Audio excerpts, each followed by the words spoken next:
Hello, j'espère que vous allez bien. Alors moi ça va très bien, je suis From God, bienvenue sur ma chaîne YouTube. Alors, aujourd'hui on fait une FAQ, parce que ça fait 2 ans que je me suis pas assise pour faire une vidéo YouTube. Donc j'ai 300 abonnés qui m'ont oublié, j'ai des gens qui sont venus après, qui me connaissent pas du tout. Donc aujourd'hui en fait on va essayer de renouer avec les anciens abonnés et me présenter avec les autres abonnés. Alors je suis From God, mes prénoms c'est Divine Cynthia, mais From God sur les réseaux sociaux parce qu'en fait From God c'est juste la signification de divine. Et divine ça veut dire ce qui vient de Dieu, je sais. Je ne prétends pas être la préférée, même si. Donc voilà. Voilà, j'ai des questions toutes préparées. Et je ne me suis pas préparée aux questions par contre, mais j'ai noté des questions. Donc les réponses viendront au feeling, au fur et à mesure avec l'aide du Saint-Esprit bien sûr. Première question, pourquoi as-tu quitté YouTube? Alors, déjà j'ai quitté YouTube parce que je m'ennuyais, dans le sens où on me dit souvent ouais tu te lances sur les réseaux sociaux, n'essaie pas de copier, ramène ta touche personnelle. Mais en fait je connaissais pas ma touche personnelle. Je me disais ok, excusez-moi, je me disais ok vas-y genre touche personnelle, qu'est-ce que c'est? En fait ramener mon identité, mais c'est quoi mon identité en fait? Donc je me suis dit vas-y j'arrête YouTube, donc j'ai arrêté. Et depuis je crois 2-3 ans que j'ai arrêté YouTube, j'ai appris à me connaître, j'ai appris à connaître mon identité, j'ai appris en fait à savoir qui j'étais réellement, ce que je voulais, ce que je ne voulais pas. Et donc voilà. Déjà j'ai quitté YouTube parce que tout simplement j'avais pas la touche personnelle qu'il fallait. Parce que souvent on nous dit quand tu viens sur les réseaux sociaux, faut ramener ta touche, faut ramener ta personnalité, faut que ton identité en fait se sente, parce qu'en réalité on n'a pas tous la même identité. On ne se définit pas tous de la même manière, donc ce serait bien en fait de venir avec ce truc propre à toi. Mais il s'avère qu'en fait, au moment où je me suis lancée sur YouTube, je n'avais pas ce truc propre à moi. Donc je me suis dit en fait, à quoi bon, tout simplement. Donc j'ai arrêté. Voilà, c'est pour ça que j'ai quitté YouTube.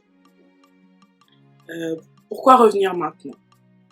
Ok, bonne question quand même. Une question que j'ai bien préparée, enfin que j'ai écrite bien évidemment, donc c'est une bonne question, mais en fait c'est là maintenant je me rends compte que c'est vraiment une question profonde en fait. C'est pas juste une question en fait, pourquoi tu reviens maintenant? Ah parce que j'aime bien filmer? Non. En fait je reviens maintenant parce que je me dis, t'as trop repoussé, t'as trop procrastiné, c'est le moment, tu vois. C'est le moment de venir, parce qu'en réalité, avant en fait, je n'avais pas de valeur ajoutée. Aujourd'hui j'ai Christ, donc j'ai ma valeur ajoutée, j'ai cette valeur là en fait, j'ai la maturité que j'ai appris, les épreuves par lesquelles je suis passée, et en fait je me dis j'ai un bon package pour venir et vous parler simplement en fait, pour venir vous conseiller, vous raconter des histoires, faire des story time, tout ça en fait. Mais au moins j'aurai des conseils, tu vois. Je viens pas juste vous dire ouais ma meilleure amie elle est toxique, mais non, je viens vous dire ma meilleure amie est toxique, oui, mais en fait, comment faire pour sortir de là, en fait. Et c'est vraiment pour ça que je suis là. Je suis là, en fait, pour que toi et moi, on devienne...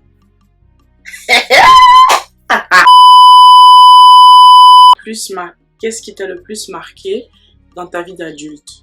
Alors, ce qui m'a le plus marqué dans ma vie d'adulte, en vrai, je dirais juste la vie d'adulte, quoi. En fait, de me dire que je suis responsable de mes choix, que c'est pas la faute des autres si j'arrive pas, c'est ma propre faute, et qu'il faut que je me bouge, parce qu'en fait j'ai longtemps été dans une période sombre, je sais pas si vous voyez, une période tellement sombre en fait que t'as l'impression que le monde t'est tombé dessus. Du coup à cette période là en fait c'était la faute du monde, c'était la faute des autres. Franchement j'étais vraiment quelqu'un qui avait beaucoup d'amertume en elle, et c'est ça en fait, juste de me dire que l'amertume que tu as, ok cool, mais c'est pas ça qui va en fait te bander les yeux. Faut que tu assumes que tu es adulte, que tes propres choix aussi peuvent avoir des des mauvais résultats quoi. Donc voilà, c'est vraiment ça qui m'a choqué en fait, être adulte tout simplement. En fait, ce qui m'a choqué dans la vie d'adulte, c'est être adulte, franchement. As-tu déjà eu l'impression de ne pas être assez? Alors, ça dépend du contexte, mais oui, bien évidemment, quoi. Après, c'est peut-être pas le cas de tous les êtres humains. L'impression de ne pas être assez à des moments de ma vie, en fait. J'avais l'impression, en fait, que quoi que je fasse, en fait, je ne me sentais pas, en fait, je me voyais pas importante, dans le sens où je me disais, en fait, que pour être bien avec Alors j'ai une autre question. C'est quoi pour toi se reconstruire? Euh, pour moi, en fait, j'irais plutôt en fait se reconstruire, c'est décider en fait de faire table rase et de tout recommencer. En fait, se reconstruire, c'est accepter le mal qu'il y a eu, accepter tout ce qui a pu se passer, accepter sa part de responsabilité, accepter aussi que les gens t'ont fait du mal, en fait, accepter ce qui s'est passé et ensuite, en fait, prendre ce poids, déposer au pied de Dieu et se reconstruire. Parce qu'en fait, déjà, moi je pense que se reconstruire, c'est se laisser à l'abandon, en fait. En fait, c'est un peu contradictoire, mais je dirais en fait se reconstruire, pour moi, c'est laisser Dieu faire son plan dans ta vie. Parce que souvent on veut se reconstruire, on se dit oui, tel mec m'a brisé, tel ami m'a trahi, je vais me reconstruire, voilà, je vais me trouver des amis qui vont m'aimer. Au final, tu vas tomber sur des gens qui vont te refaire les mêmes dingueries qu'on t'a faites. Et même pire des fois. Mais le truc, c'est que souvent, quand tu décides en fait de te reconstruire en laissant Dieu imposer son règne dans ta vie, et c'est là que tu vois la différence. Par exemple, un exemple tout bête, c'est que moi, beaucoup de gens ont participé au fait que je n'ai pas confiance en moi. Vraiment, beaucoup de monde ont détruit la confiance que j'avais en moi parce que, étant petite, j'étais très confiante, j'étais là très enjouée, voilà quoi. Le monde était à mes pieds pour moi. Mais en grandissant, en fait, tellement il y a eu des gens qui m'ont cassé. J'ai considéré que je n'étais plus, enfin, j'étais pas belle, pas importante, etc. Je me rappelle très bien, j'ai décidé, je me suis dit, en fait, je vais pas vivre ma vie selon eux. Ça, c'est leur point de vue. Et c'est là, en fait, que j'ai commencé à me rebeller un peu. Je me suis dit, non, non, on va pas les laisser définir qui on est. Voilà. Et j'ai commencé, en fait, à m'imposer psychologiquement, à m'imposer physiquement, en me disant, non, genre, même si je ne pensais pas ça, mais je me disais, Divine, t'es belle. Divine, tu es belle. Et c'était dur parce que j'y arrivais pas. Après, à un moment donné, en fait, je me rappelle très bien, j'ai fait une prière, j'ai dit à Dieu, euh, je ne me sens pas belle. Je veux sentir que je suis belle. Vraiment une prière vraiment toute conne comme ça. Et j'ai même pas remarqué en fait que les mois d'après, j'étais plus confiante. Genre quand quelqu'un me taillait sur mon corps, j'étais en mode MDR quoi. Genre ça me touchait plus autant. C'est parce qu'en fait justement j'étais arrivée à un point où j'ai tout laissé et dit Seigneur, reconstruis-moi. Parce que souvent on dit que Dieu est l'architecte de notre vie, mais si tu veux te reconstruire, il faudrait bien que l'architecte te donne des plans. Sans plan, comment tu peux y arriver? Donc moi, en fait, se reconstruire, c'est suivre le plan de Dieu. Se reconstruire, c'est vraiment s'abandonner à lui. Et lui, quand il te donne des directives, il te donne des plans, tu suis quoi. Donc voilà, pour moi, c'est ça, se reconstruire. Ok, prochaine question. Est-ce que Dieu t'a déjà guéri d'une blessure invisible? Ouais, ouais, ouais. Et même plusieurs blessures invisibles. Et bien sûr, en fait, invisible, c'est ce que les autres ne voient pas. Donc là, tout à l'heure, je vous ai parlé de manque de confiance. Il m'a guéri de ça, il m'a guéri de la dépression, il m'a guéri du gourmand, il m'a guéri de l'abandon, du rejet, de tellement de choses. Franchement, ouais, il m'a vraiment guéri. C'est pour ça, en fait, que là, maintenant, je me dis, je suis prête à revenir sur YouTube, en fait. Parce que ce que j'ai vécu pendant ces 2-3 ans, même film nigérien est mieux, donc ouais. Ouais. Il m'a guéri de beaucoup de trucs invisibles. Euh, un lieu ou une destination qui m'a marqué. Pour mes proches, attrapez vos cœurs, c'est pas grave, mais Kinshasa. Genre, c'est ma ville de rêve.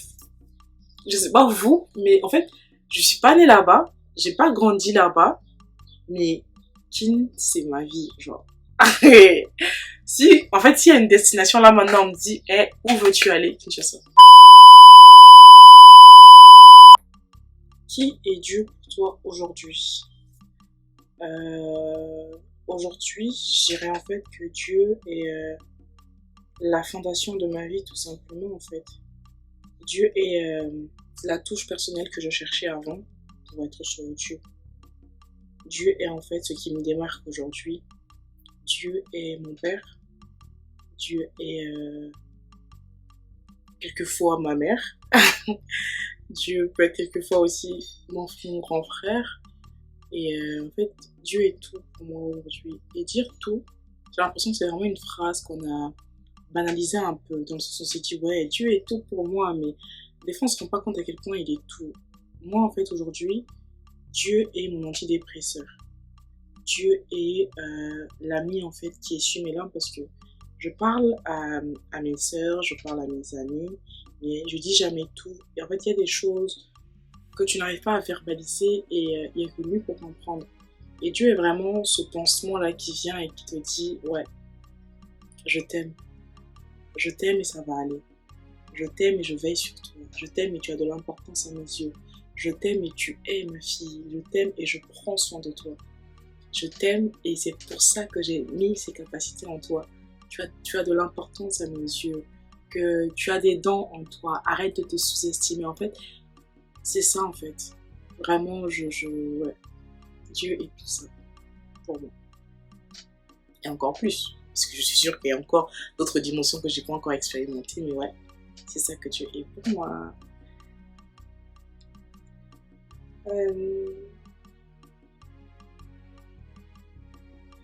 Tu parles à Dieu quand tu as mal et comment tu fais en fait pour lui parler. Bon, du coup, t'as tellement mal que t'as pas les mots. Bah, je parle pas. Parce que souvent, en fait, on a l'impression que pour parler à Dieu, il faut les mots, hein, éternel des armées. Parce que Yahweh Sabaoth, tu es le Dieu de l'impossible, le Dieu qui a marché avec Abraham. En fait, souvent, et même tout le temps, Dieu n'a pas besoin de ça. Il a besoin, en fait, d'un cœur sincère qui lui parle. Et moi, quand j'ai mal, j'ai tellement mal au point où j'arrive pas à parler, je laisse mes larmes faire le taf parce que Dieu sonde les cœurs. Dieu sonde les cœurs et les reins. C'est lui qui sait en fait que là actuellement ma fille va pas bien, là actuellement il y a quelque chose qui ne va pas. Et ouais, donc vraiment quand j'arrive pas à prier, quand j'arrive pas à parler, juste je me tais et je reste dans sa présence. Je me tais, je peux être... Des fois en fait je prie même pas, genre en fait je prie pas. Je ne parle pas. Des fois, je peux juste être en train de chanter. Je chante, je pleure. Ou encore, je peux chanter au fond de mon cœur, ou encore prier au fond de mon cœur, ou encore lui parler, mais sans verbaliser toutefois, en fait. Parce que souvent, en fait, quand t'as pas les mots, Dieu sait. Tes larmes traduisent au-delà de ce que tes mots peuvent dire, et Dieu, lui, peut transcrire ce que tes larmes disent. Et donc, ouais, quand j'arrive pas à parler, quand j'ai du mal à prier, je parle à Dieu quand même. Je parle à Dieu, voilà. Mais en fait, avec lui, il faut vraiment être transparent. Moi, en tout cas, c'est ça que j'ai retenu et ça que j'ai compris. Que Dieu n'est pas dans la quantité des mots stratosphériques, nanani, nanana, pour que le monde sache que voilà, celle-là, la dimension. En plus, en ce moment-là, tout le monde, j'avais une dimension. Donc, celle-là, elle que près à côté de toi, tu sens les termes des grecs, des latins. Ya. Cœur sincère, priorité aux yeux de Dieu. Donc voilà. En tout cas, quand t'arrives pas, c'est pas grave. Pleure. Mais pleure en regardant à lui. Ne pleure pas en mode ouais, non, pleure vraiment. Tu veux lui parler, t'arrives pas. Mais tu penses juste, tu dis Seigneur, je te fais confiance au fond de ton cœur. Dernière question. Quel conseil aurais-tu donné à la toi de 16 ans? Bah, à la moi de 16 ans et à toutes les filles de 16 ans aujourd'hui en fait, si j'ai un conseil à nous donner, ce serait de pas en fait aller trop vite.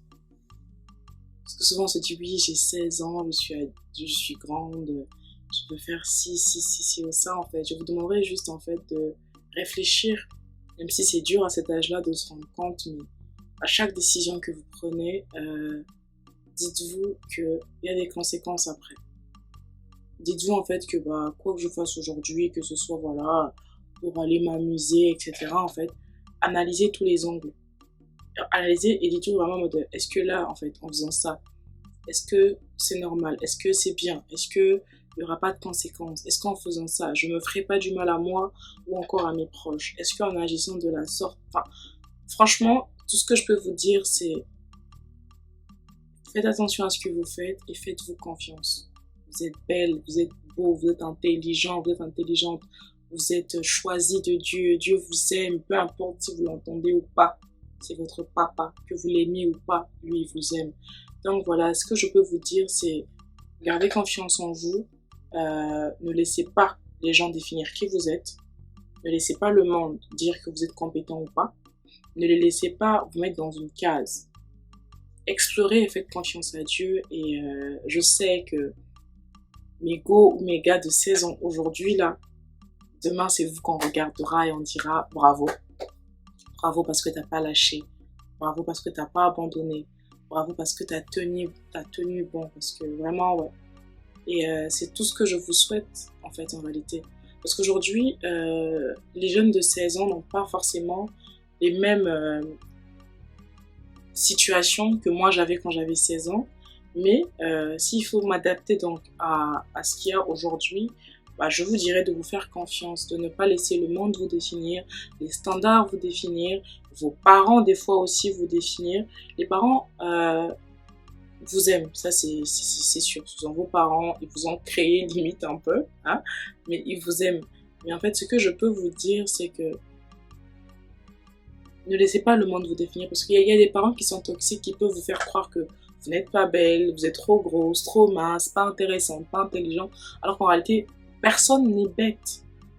Personne n'est bête. Qui que tu sois, Dieu a mis de l'intelligence en toi. Tu ne le vois pas aujourd'hui, tu vas le voir.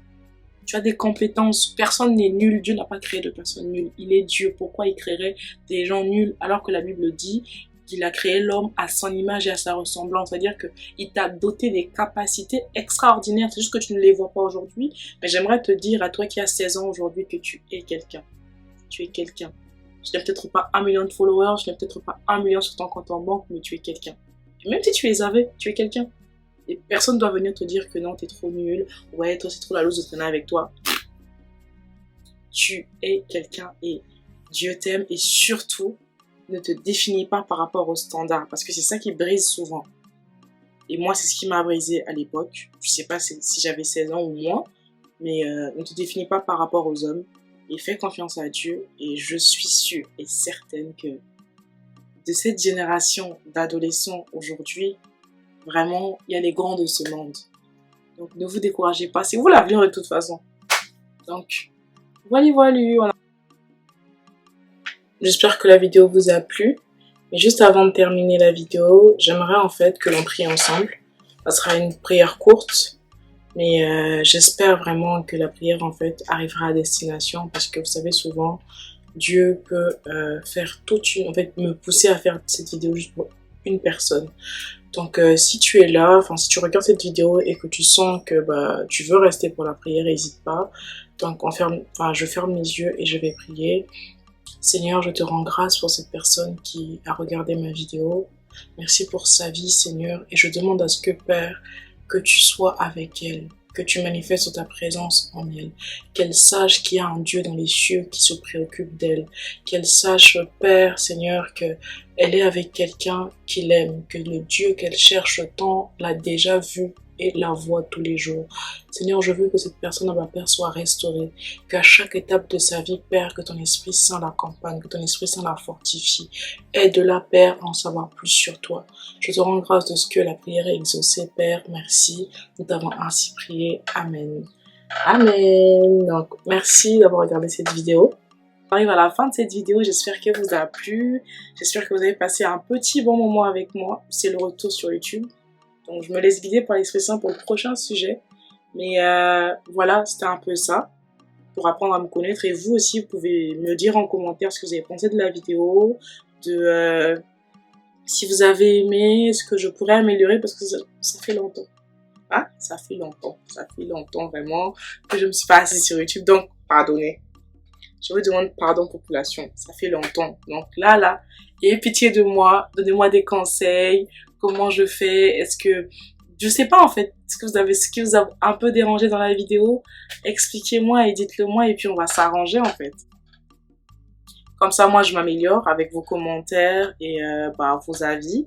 Comme ça, vous aussi, vous avez un contenu meilleur. Un contenu, du coup, qui vous arrange. Un contenu qui s'adapte à vous. Mais je vous cache pas que je viens vous parler, vous conseiller, vous donner ce que j'ai reçu et apprendre de vous aussi. Mais je ne vais pas transformer ce que je suis pour plaire. Donc, allez-y, mollo dans les commentaires. Et puis voilà, je vous remercie et je vous bénis. Que Dieu vous bénisse. Bisous, à très bientôt. Mouah. God bless.